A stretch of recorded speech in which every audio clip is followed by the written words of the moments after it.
ठाण्यातील प्रादेशिक मनोरुग्णालय परिसरातील 424 झाडांची कत्तल करण्यास सुरुवात करण्यात आली आहे. या विरोधात राष्ट्रवादी काँग्रेस शरद पवार पक्षाने आंदोलनही केलं होतं.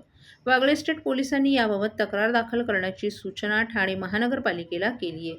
मात्र याबाबत कोणतीच कारवाई झाली नसल्यानं हा उच्च न्यायालयाच्या आदेशाचा अवमान असल्याचा आरोप करत या प्रकरणी अवमान याचिका दाखल करण्याचा इशारा जिल्हाध्यक्ष मनोज प्रधान यांनी दिलाय. प्रादेशिक मनोरुग्णालय परिसरातील सुमारे 424 झाडं तोडण्यात येणार असून ही वृक्षतोड रोखण्याची विनंती 8 डिसेंबर रोजी मनोज प्रधान यांनी केली होती. मात्र अद्यापही कारवाई करण्यात न आल्यानं मनोज प्रधान यांच्या नेतृत्वाखाली राष्ट्रवादी काँग्रेस शरद पवार पक्षाच्या शिष्टमंडळाने उपायुक्त बोडके यांची भेट घेऊन ठाणे महानगरपालिकेविरोधात अवमानना याचिका दाखल करण्याचा इशारा दिलाय. याबाबत मनोज प्रधान यांनी घेतलेल्या पत्रकार परिषदेत महाराष्ट्र झाडांचं संरक्षण व जतन अधिनियम 1975च्या कायद्यानुसार महापालिका आणि शहरी भागातील झाडांचे संरक्षण करणं क्रमप्राप्त असल्याचं सांगितलं. वृक्षतोड करण्याआधी वृक्ष प्राधिकरणाद्वारे परवानगी घेणं आवश्यक आहे. मात्र प्रादेशिक मनोरुग्णालय परिसरातील झाडं तोडताना महाराष्ट्र नागरिक क्षेत्र झाडांचं संरक्षण आणि जतन अधिनियम 1975च्या कायद्याचा भंग झाला.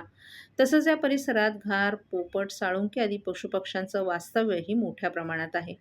त्यामुळं भारतीय वन कायदा या कायद्याचाही भंग झाला असून या संदर्भातील गुन्हा अजामीन पात्र आहे. या तिन्ही कायद्यांचा भंग तथा अवमान करून सार्वजनिक बांधकाम खात्यातील वरिष्ठ अधिकाऱ्यांनी वृक्ष कत्तल केली असून ठाणे महानगरपालिकेच्या संबंधित अधिकाऱ्यांनी या वृक्ष कत्तलीस प्रोत्साहन दिल्याचं त्यांनी सांगितलं.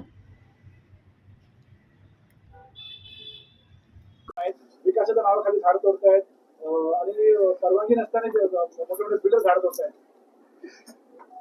ही वस्तुस्थिती आहे आणि हे मला नवीन तुम्हाला काय सांगायची गरज नाही. जिथे हेरिटेज झाडं तोडतायत 100 वर्षाची तिथे, आणि ते कोण तोडतायत तर PWD आणि ठेकेदार तोडतायत.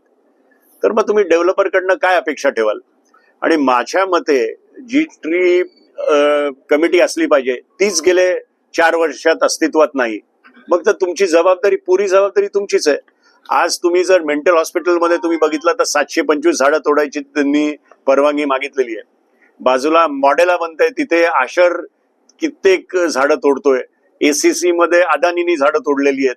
इथे ग्लॅक्सो मध्ये ओबरॉयनी तोडलेली आहेत. रास रोजपणे रेमंड झाडं तोडताय. सर्व्हिस रोडवर साकेत ते आनंद नगर जो रस्ता आहे 1700 झाडं तोडायची हे, आणि ही सगळी झाडं 30-30 वर्ष जुनी झाडं आहेत. आणि तुम्ही काय सांगता तर कोलशेतमध्ये आम्ही आम्हाला एक जागा डिफेन्सने दिली आहे. त्या डिफेन्सच्या जागावर आम्ही बांबूची झाडं लावली आहेत. आता मला सांगा, डिफेन्सची जागा म्हणजे आज मला किंवा माझ्या कार्यकर्त्यांना जायचं म्हटलं तरी मला परवानगी मिळणार नाही. म्हणजे अशा पद्धतीने मला हा शब्द उच्चारायचा नाही, पण तूटपट्टी करायची तर किती करायची हा विषय आहे. मला स्पेसिफिकली ठाणेकर नागरिकांना माझं म्हणणं आहे की यार तुम्ही जरा जागे व्हा, रस्त्यावर उतरा. म्हणजे आम्ही राजकीय पक्ष करणं आणि नागरिक उतरून याचा विरोध करणं त्याला जास्ती महत्व आहे. तुमच्या मागे आम्ही उभे आहोत, तुम्ही पण खालती रस्त्यावर उतरा एवढंच सांगतो.